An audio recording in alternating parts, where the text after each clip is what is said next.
Hello everyone. आज जो हम चैप्टर लेके आए हैं वो है अतीत के दबे पाँव। कक्षा 12वीं हिंदी का ये पुस्तिका से लिया गया चैप्टर है और बहुत इम्पोर्टेंट चैप्टर है जो कि इस वर्ष आने वाली बोर्ड परीक्षाओं में ज़रूर आएगा। इसमें सारे क्वेश्चन आपके सीबीएसई द्वारा बार बार दिए जाने के अकॉर्डिंग ही है, तो इसलिए इस वीडियो को लास्ट तक ज़रूर देखें। चलिए, फर्स्ट क्वेश्चन आपका दे रखा है, सिंधु सभ्यता साधन संपन्न थी पर इसमें भव्यता का आडंबर नहीं था। तो देखिए, आप जो इसमें देख सकते हैं वो ये है कि भव्यता का आडंबर नहीं था। अगर सिंधु सभ्यता, हम लोग काफ़ी चीज़ें अपनी क्वेश्चन में से भी देख सकते हैं। तो देखिए, ये सिंधु घाटी सभ्यता की एक विशेषता थी कि उसमें भव्यता का आडंबर नहीं था, मतलब दिखावा की संस्कृति वो दिखाई नहीं देती है। तो आंसर इसका जो होगा, साधन संपन्न थी पर भव्यता का आडंबर नहीं था। कैसे, ये हमें सिद्ध करना है, जो कि सीबीएसई द्वारा 2010, 12, 16 और ये 20 में भी आया था और अभी जो हमारे रिवीजन टेस्ट चल रहा है 2 उसमें भी इसको दिया गया है। तो इसका आंसर होगा सिंधु सभ्यता शहर मोहनजोदड़ो की व्यवस्था, साधन व नियोजन के विषय में खूब चर्चाएं हुई हैं। इस बात से सभी प्रभावित हैं कि वहाँ की अन्न भंडार व्यवस्था, अन्न भंडार स्टोर रूम जिसे बोल देते हैं, जल निकासी की व्यवस्था अत्यंत विकसित व परिपक्व थी। हर निर्माण बड़ी बुद्धिमानी के साथ किया गया है।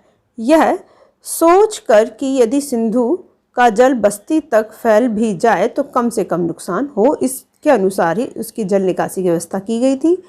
इन सारी व्यवस्थाओं के बीच इस सभ्यता की संपन्नता की बात बहुत ही कम हुई है। तो सभ्यता संपन्नता जो थी, यानी इसकी बात इतनी ज़्यादा उसमें जिक्र नहीं किया गया है। वस्तु तो इसमें भव्यता का आडंबर है ही नहीं।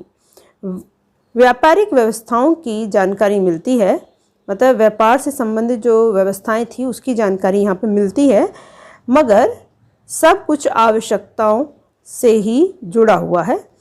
भव्यता का प्रदर्शन कहीं नहीं मिलता। संभवतः वहाँ की लिपि पढ़ ली जाने के बाद इस विषय में अधिक जानकारी मिले। तो इसका जो कीवर्ड्स है मेन ये कि इसमें अन्न भंडार की व्यवस्था मिली है, जल निकासी की व्यवस्था का बहुत सुंदर तरीके से विकसित रूप में मिला गया है और भव्यता का आडंबर इसके अंदर नहीं है। इसमें जो भी जानकारी हमें मिली है, अगर हमें कहीं आवश्यकता के अनुसार ही उसमें कार्य किया गया है, यानी व्यापारिक व्यवस्था के कारण ही उसमें विकास हुआ है, ये इसकी विशेषता है। नेक्स्ट क्वेश्चन है, सिंधु सभ्यता की खूबी उसका सौंदर्य बोध है जो राजपोषित, धर्म पोषित न होकर समाज पोषित था। ऐसा क्यों कहा गया है? तो सबसे पहले आप ये ध्यान रखना कि ये क्वेश्चन आपका बहुत बार आ चुका है।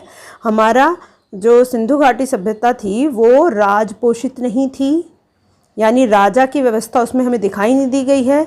धर्म पोषित यानी किसी एक धर्म पे चलने वाला नहीं थी, वह समाज पोषित थी, यानी समाज जैसा था, समाज के लोग जैसे थे उसी के अनुसार थी। तो अगर आपसे पूछा गया कि राजा राजपोषित, धर्म पोषित थी या नहीं, तो नहीं थी, ये ध्यान रखना, समाज पोषित थी। अब समाज पोषित, राजपोषित नहीं थी क्योंकि यहाँ पर हमें क्या क्या नहीं मिला है। पहले हम इसका उत्तर देखते हैं। उत्तर क्या दे रखा है? उत्तर दे रखा है, सिंधु घाटी के लोगों में कला व रुचि का महत्व ज़्यादा था। हमें कलाकृतियाँ वहाँ मिली हुई हैं। कला या नगर नियोजन ही नहीं, वस्तु धातु व पत्थर की, ये भी हमने देखा है, वहाँ वास्तुकला के अनुसार नगर नियोजित किया गया था, बल्कि धातु और पत्थरों का भी बहुत अच्छी तरह से यूज़ किया गया है। मूर्ति व मृद भंडार, उन पर चित्रित मनुष्य, वनस्पति तथा पशु पक्षियों की छवि, सुनिर्मित मोहरें, उन पर बारीकी से उत्कीर्ण आकृतियाँ, खिलौने, केश विन्यास, आभूषण और सबसे ऊपर सुघड़ अक्षरों की लिपि सिंधु सभ्यता को तकनीकी सिद्धि से ज़्यादा कला सिद्धि जाहिर करती है। तो कला सिद्धि यानी कला के बारे में, वो कला को सिद्ध करती है, उसमें वहाँ पर कलाकृतियों का बहुत समावेश है। खुदाई के दौरान जो भी वस्तुएं मिली या फिर जो भी निर्माण शैली के तत्व मिले, उन सभी से यही बात निकल कर आती है कि सिंधु सभ्यता समाज प्रधान थी। यह व्यक्तिगत न होकर सामूहिक थी। इसमें ना तो राजा का प्रभाव था और न ही धर्म का विशेष। इतना अवश्य है कि कोई ना कोई राजा होता होगा, लेकिन राजा का पर आश्रित यह सभ्यता नहीं थी। यानी राजा के अनुसार जैसे राजा कार्य करता है वैसा नहीं होता था। इन सभी बातों के आधार पर यह बात कही जा सकती है कि सिंधु सभ्यता सौंदर्य समाज पोषित थी। और एक चीज़ अभी इसकी जानकारी जो कि इसके आंसर में नहीं है और बाकी आने वाली वीडियो में और अच्छे से इसका जिक्र किया जाएगा, तो इसमें क्या था कि राजा के मुकुट, हथियार ये सब नहीं मिला है। सैनिक का कोई प्रमाण नहीं मिला है कि एक सेना थी, ऐसा कोई प्रमाण। तो राजा जहाँ होगा वहाँ पर ये तीनों प्रमाण होने चाहिए, पर ये तीनों प्रमाण यहाँ नहीं मिले हैं, तो ये भी सिद्ध करता है कि राजा राजपोषित नहीं थी। अब थर्ड क्वेश्चन दे रखा है, पुरातत्व के किन चिन्हों के आधार पर कह सकते हैं कि सिंधु सभ्यता ताकत से शासित न होने के अपेक्षा समझ से अनुशासित सभ्यता थी। अब ताकत वर्ड क्यों यूज़ किया गया? क्योंकि राजा अपना जो शासन करता है वो ताकत के अनुसार करता है और वह दूसरे साम्राज्य को जोड़ने के लिए भी हथियारों का, अपनी सेनाओं का या महल का ऐसा निर्माण करता है। तो ये चीज़ वहाँ पे नहीं मिली थी।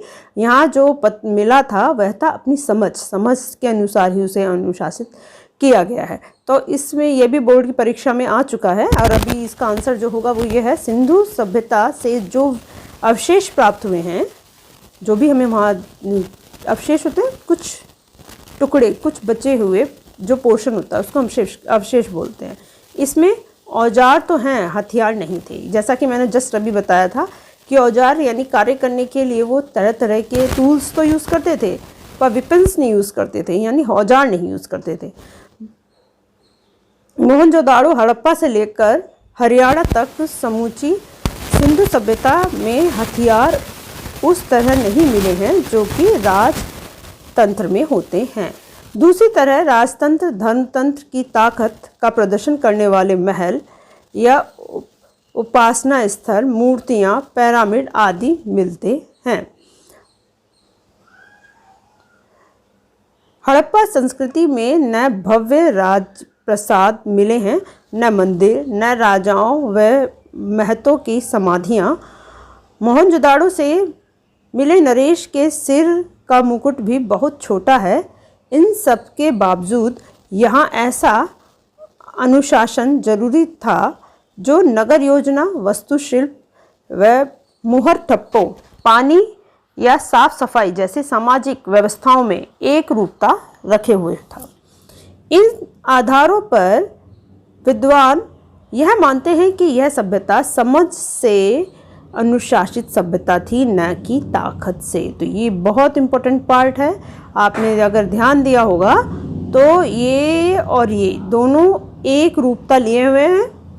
क्वेश्चन नंबर आपका 2 और 3 ये अगर आप ढंग से पढ़ें तो दोनों का आंसर ही एक ही होगा। इसलिए बस क्वेश्चंस पे ध्यान दो। अगर आपके पास मटेरियल है तो उसको कहाँ पर आपको रखना है ये आपको मालूम होना चाहिए।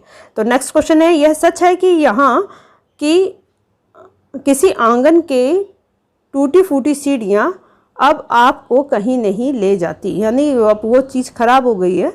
ये आकाश की तरह अधूरी रह जाती हैं, लेकिन इन अधूरे पायदानों पर खड़े होकर अनुभव किया जा सकता है कि आप दुनिया की छत पर हैं।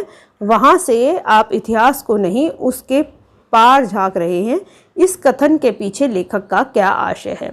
तो इस कथन के पीछे लेखक का आशय यह है कि खंडहर होने के बाद भी पायदान बीते इतिहास की पूरा परिचय दे रहे हैं, जो कि इसके अवशेष हमें मिले हैं। इस इतनी ऊंची छत पर स्वयं चढ़कर इतिहास का अनुभव करना एक बढ़िया रोमांच है। मतलब हमें वहाँ पर जो हमने शहर मिला था, अगर हम उसका अनुभव करें तो हमें पता चलेगा कि भाई इतिहास हमारा कैसा रहा था। सिंधु घाटी की सभ्यता केवल इतिहास ही नहीं बल्कि इतिहास के पार की वस्तु है। इतिहास के पार की वस्तु को इन अधूरे पायदान पर खड़े होकर ही देखा जा सकता है। ये अधूरे पायदान यही दर्शाते हैं कि विश्व की 2 सबसे प्राचीन सभ्यता का इतिहास कैसा रहा। इस क्वेश्चन दे रखा है, टूटे फूटे खंडहर सभ्यता संस्कृति के इतिहास के साथ साथ धड़कती जिंदगियों के अनछुए समयों को भी दस्तावेज होते हैं। इस कथन का भाव स्पष्ट कीजिए। तो ये कुछ ये फर्स्ट और सेकंड एक दूसरे से मेल खाते हैं, मतलब फोर्थ एंड फिफ्थ आपका क्वेश्चन ये और ये। तो ये टूटे फूटे खंडहर सभ्यता संस्कृति इतिहास के साथ साथ धड़कती जिंदगियों के अनछुए समयों को भी दस्तावेज करते होते हैं। तो दस्तावेज होते हैं कि हाँ भाई, इससे उनको पता चल रहा है, एविडेंस प्रूफ है कि हाँ भाई किस तरीके से हमारी सभ्यता रही होगी। यह सच है कि टूटे फूटे खंडहर सभ्यता एवं संस्कृति के इतिहास के साथ साथ धड़कती जिंदगियों के अनछुए समयों पर भी दस्तावेज होते हैं।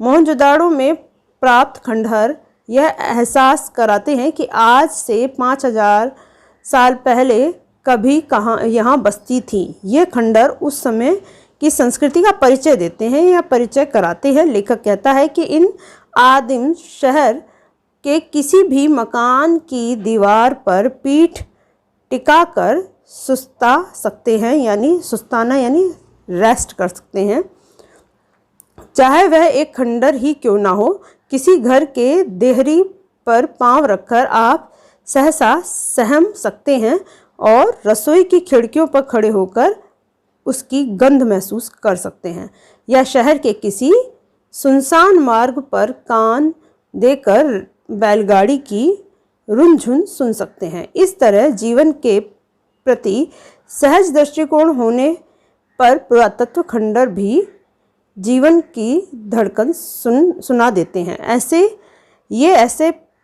एक प्रकार के दस्तावेज होते हैं जो इतिहास के साथ साथ उन अनछुए समय को भी हमारे सामने उपस्थित कर देते हैं। तो दस्तावेज को आप कह सकते हो या फिर उदाहरण डाल के भी इसको कह सकते हैं। इससे भी इजी मेथड में अगर आपको चाहिए क्वेश्चन तो उसके लिए मैं नेक्स्ट वीडियो इसमें डालूंगी जिसमें उसके टिप्स होंगे बस। तो इससे जुड़े रहें। और ये लास्ट क्वेश्चन है, इसको देख लेते हैं। सबसे बहुत इंपॉर्टेंट क्वेश्चन है, इसमें दे रखा है नदी, कुएं, स्नानागार और बेजोड़ निकासी व्यवस्था। बेजोड़ मतलब जिसकी हम कोई तुलना ही नहीं कर सकते हैं। निकासी व्यवस्था को देखते हुए लेखक पाठकों से प्रश्न पूछता है कि क्या हम सिंधु घाटी सभ्यता के जल संस्कृति कह सकते हैं। आपका जवाब लेखक के पक्ष में है या विपक्ष में, तर्क दीजिए। तो ये क्वेश्चन बदल के चेंज करके इस तरीके से आ सकता है कि सिंधु घाटी सभ्यता की किन्हीं 3 खूबियों या विशेषताओं का वर्णन कीजिए। तब आप ये क्वेश्चन इसमें डाल सकते हैं। तो क्या दे रखा है क्वेश्चन का आंसर, सिंधु सभ्यता संस्कृति में नदी, कुएं, स्नानागार व बेजोड़ निकासी व्यवस्था के अनुसार लेखक इसे जल संस्कृति की संज्ञा देते हैं। इसमें लेखक की बात से पूर्णतः सहमत हैं। मैं इस बात से पूर्णतः सहमत हूँ। और सिंधु घाटी सभ्यता में जल संस्कृति कहने के समर्थन में निम्नलिखित कारण हम इसको दे सकते हैं। कैसे कैसे? फर्स्ट है, जैसे यह सभ्यता नदी के किनारे बसी थी। मोहनजोदाड़ो के निकट सिंधु नदी बहती थी। दूसरा, यह नदी यहाँ पानी के पीने के लिए लगभग 700 कुएं मिले हैं। ये कुएं पानी की बहुतायता को सिद्ध करते हैं, यानी बहुत मात्रा में पानी के ऊपर कार्य किया गया है। मोहनजोदाड़ो में स्नानागार मिला है। एक पंक्ति में 8 स्नानागार हैं जिसमें किसी के भी द्वार एक दूसरे के सामने नहीं खुलते। ये इसकी क्वालिटी है। कुंड में पानी के रिसाव को रोकने के लिए चूने व चिराड़ी के गारे का इस्तेमाल किया गया है।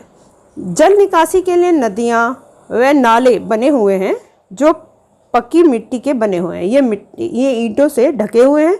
आज भी शहरों में जल निकासी के लिए ऐसी व्यवस्था की जाती है। और मकान में अलग अलग स्नानागार बने हुए हैं।